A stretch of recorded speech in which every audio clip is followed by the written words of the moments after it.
Today we're going to learn about multiplicity and how to graph polynomials by hand. Graphing isn't the best word, but the best word would be sketching. But another thing we need to know before we start graphing is multiplicity. So for multiplicity, it is how many times a zero occurs. So to figure out how many times a zero occurs, the first thing you need to do is factor it to put in factored form. Greatest common factor is x. So we're taking out x, be left with x squared. And then we'll multiply that. We'll multiply to 9 and adds to negative 6. Is negative 3 and negative 3. So x minus 3, and x minus 3. So what are the zeros in the multiplicities? Kind of ran out of room here. Wrote too big. So the whole factored form of this would be 2x cubed, x minus 3. I said squared. I said 2 of them.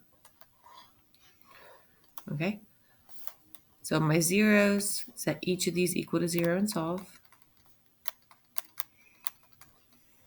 And you don't have to set the whole parentheses equal to 0 because then you would just take the square root, and since it's 0, it'd still be 0. So you can just set the inside of your parentheses equal to 0 and solve. So x equals 3. So my zeros for this formula is x equals 0. That has a multiplicity of 1. It occurs one time in my equation.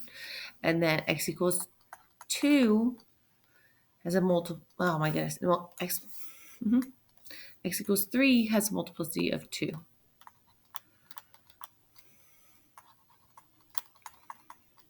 Because it occurs 2 times, x minus 3, x minus 3. So let's learn what multiplicity does.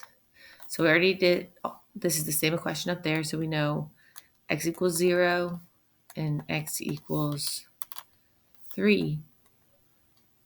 So just, if you were to look at Desmos, it would show you a sketch, but I'm going to go ahead and show you how to sketch it now, and then we'll keep practicing a little bit. So x equals 0, x equals 3, 1, 2, 3. Think about your end behavior. So since my leading coefficient is 1 and my degree is 3, leading coefficient tells me what the right side's going to do. So the right side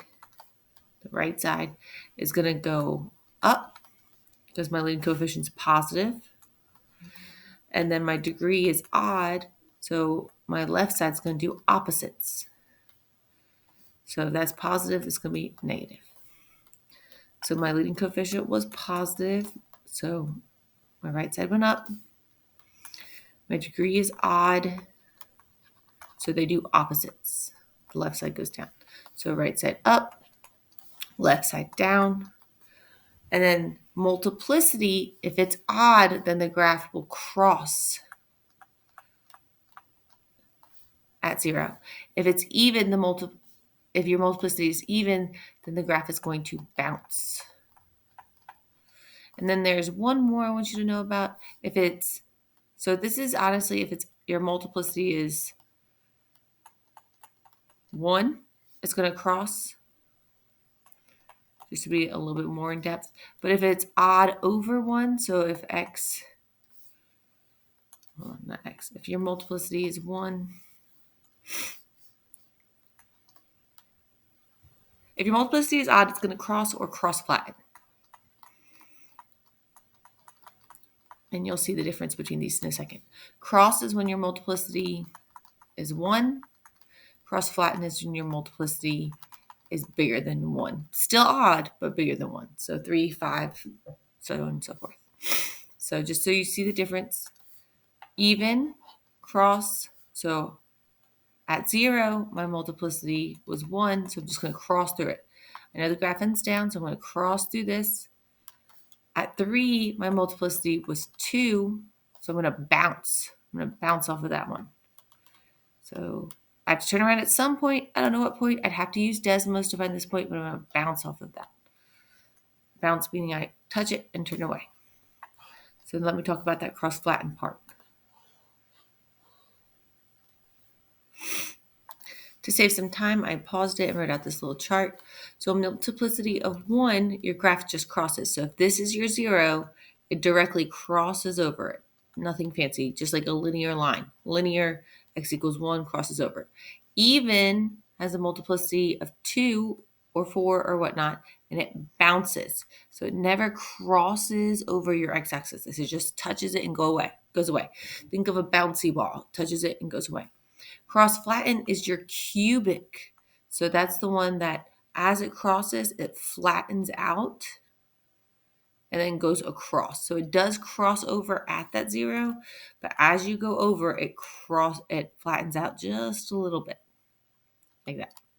So think x cubed, x to the 5th, stuff like x squared and x to the 1st. So linear crosses, squared bounces like your quadratic doesn't cross it, and cubic cross flattens. Okay.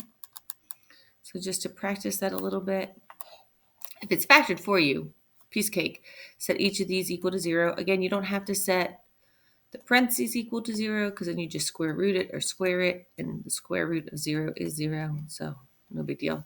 So -7 is one of my zeros. My multiplicity is my exponent, how many times it occurs. So my multiplicity is 2. That is even, so it bounces.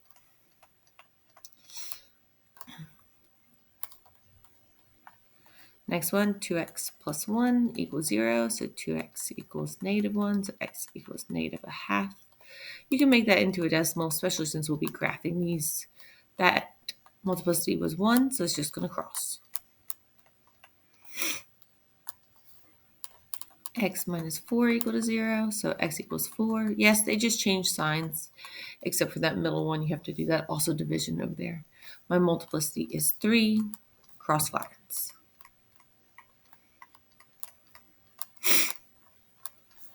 Okay.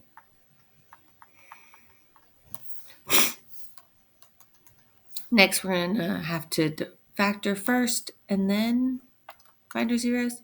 So Grace Con factors x squared. So x squared goes in front. That's my Grace Con factor. What's left over is x squared minus 2x minus 8. What multiplies to -8 adds to -2 is 4 and 2.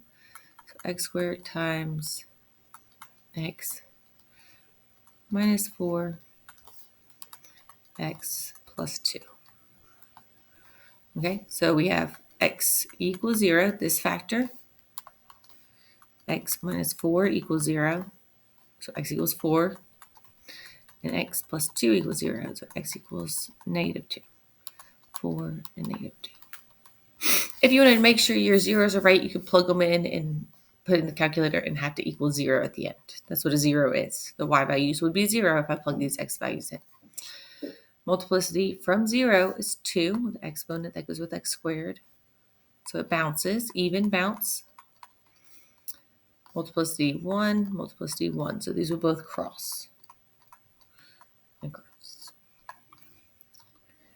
8 is the opposite. So I want you to write a polynomial where the 0 is -6 with a multiplicity of 2 and a 0 of 2 with a multiplicity of 1.